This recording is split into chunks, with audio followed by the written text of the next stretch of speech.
نحمده ونصلي على رسوله الكريم اما بعد بسم اللہ الرحمن الرحیم۔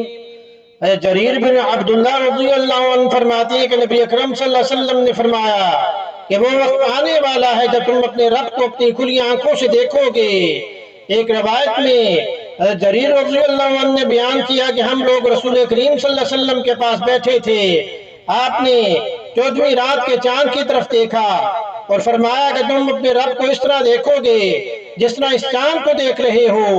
اس رب کو دیکھنے میں تمہیں کوئی رکاوٹ اور پریشانی محسوس نہیں ہوگی۔ بس اگر تم سے ہو سکے تو تم اس نماز کو جو سورج نکلنے سے پہلے کی ہے یعنی فجر کی نماز، اور اس نماز کو جو سورج ڈوبنے سے پہلے کی ہے یعنی عصر کی نماز نہ چھوڑو۔ پھر آپ نے یہ آیت تلاوت فرمائی، وَسَبِّحْ بِحَمْدِ رَبِّكَ قبل طلوع الشمس وقبل غروبها، اور اپنے رب کی حمد و پاکی بیان کرو یعنی نماز پڑھو سورج نکلنے سے پہلے اور سورج ڈوبنے سے پہلے۔ بخاری شریف کی حدیث نمبر 573 میں اس کو جو روایت کیا گیا ہے۔ ایک اور حدیث میں آیا کہ جو شخص 2 ٹھنڈی نمازیں یعنی فجر اور عصر پابندی سے پڑھتا ہے وہ جنت میں داخل ہوگا۔ بخاری شریف کی حدیث نمبر 574 میں اس کو جو روایت کیا گیا ہے۔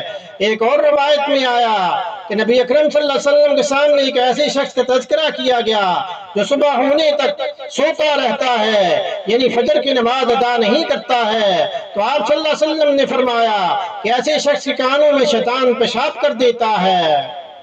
تو اسی لیے شاعر نے کہا کہ کس قدر تم پہ گراں صبح کی بیداری ہے، ہم سے کب پیار ہاں نیند تمہیں پیاری ہے۔ اللہ پاک ہمیں سنت پر عمل کرنے کی توفیق عطا فرمائے، 5 نمازیں پابندی سے پڑھنے کی توفیق عطا فرمائے۔ وما علینا الا البلاغ المبین۔